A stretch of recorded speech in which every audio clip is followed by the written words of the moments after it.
Funny how a joke can turn serious. GameMasters here, and a few weeks back I released a goofy short about a role-playing game called Paperclip the Role-Playing Game. I just got this new game. It's amazing. We have to play it. What kind of game is it? It's a role-playing game where you play as a paperclip trying to escape from an office. I don't even know what to say to that. I also picked up the expansion Paperclip's Revenge.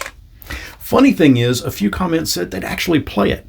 I accepted the challenge, made the game, and today's video is all about Paperclip the Role-Playing Game. And I'll leave a link in the description as to where you can grab your copy. It's free, by the way. But if you want to support this channel, feel free to toss a little coin my way when you hit the link. It's the cover page, the rules, a character sheet, and a map. The base objective of the Paperclip role-playing game is to escape an office environment. However, you can determine the objective or have multiple at the start of play. For example, you might choose to sabotage the paper shredder or spill coffee on a human's desk. Oh, and the best part, you can use paperclips as your characters. The rules are incredibly light, but the role-playing is heavily complex because, well, how do you actually role-play as a paperclip? Yes, it's going to require a fair amount of imagination and interpretation and an acceptance of comedy. But here are the hard and fast rules that should be adhered to. Paperclip the role-playing game uses exactly 3 dice, a d4, a d8, and a d12. It uses exactly 3 stats, strength, agility, and reasoning. It uses exactly 3 classes, warrior, sneak, and mystic. It uses paperclips as characters and actual office supplies as obstacles. Bonus points if you're actually playing in an office. It does not use hit points, and you can either achieve an objective or you just don't. A warrior's main stat would be strength, a sneak's main stat would be agility, and a mystic's main stat would be reasoning. You roll a d4 to determine stats and randomness. You roll a d12 to determine the difficulty of a challenge, sometimes. And I'll explain this one in a little more detail a little bit later in the video.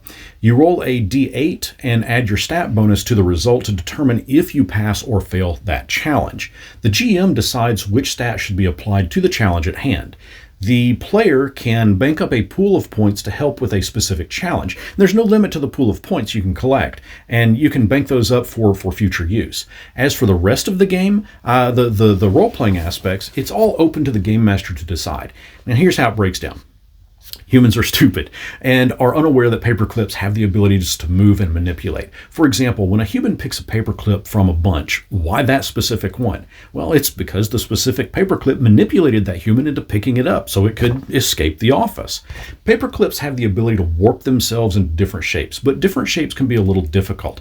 Moving into a triangle, for example, is the easiest and requires little effort, just 3 moves. Therefore, the GM could make this a challenge of a 1 or a 2. Warping into a spring, however, is a bit more complex as that requires a pen or pencil to wrap themselves around to get that round, curvy, spring-like effect. This would require obtaining a pencil or a pen first, and then some extra time to wrap yourself around it into a coil. So the GM could make this a challenge rating of 15. But wait, what if I only have 1 in my agility score and I roll an 8 on my pass-fail? It's only a 9. I'll never be able to turn into a spring.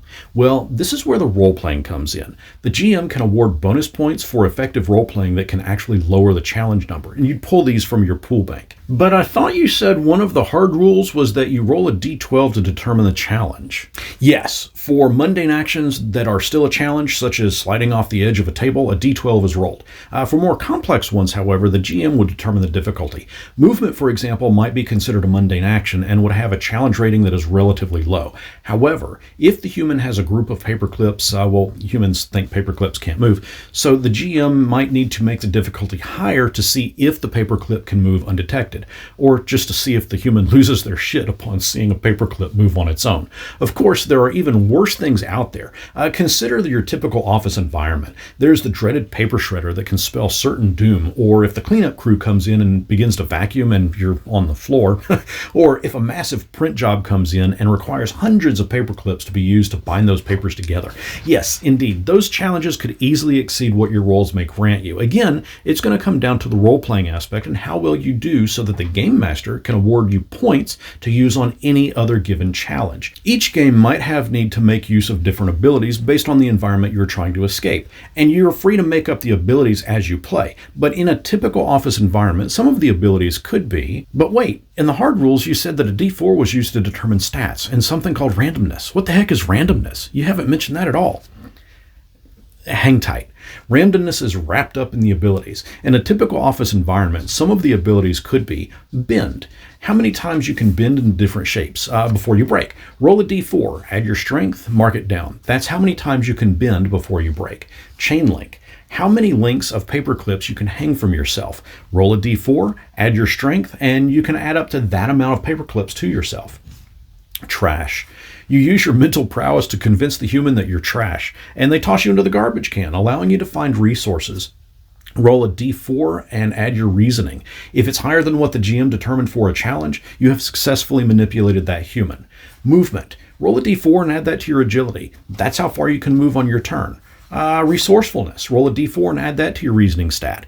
Use your new shape and do something with it. Think puncturing the coffee cup to make its contents kind of leak all over the table and distract that human.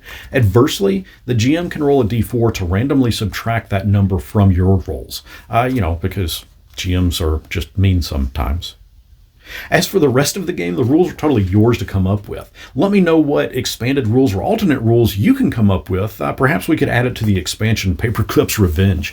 As mentioned, this started off as a joke, and I realize that today is April Fool's, unless you're watching it on a different day, but because some of you asked for it, I made Paperclip the Role-Playing Game a real game. Help me flesh it out. What other neat elements could be cool to add to it? I think the use of rubber bands and shooting the paperclip should be included. Let me know what you guys come up with down in the comments, and until next our paths cross, may you have fingers of steel just like a paperclip and not get paper cuts.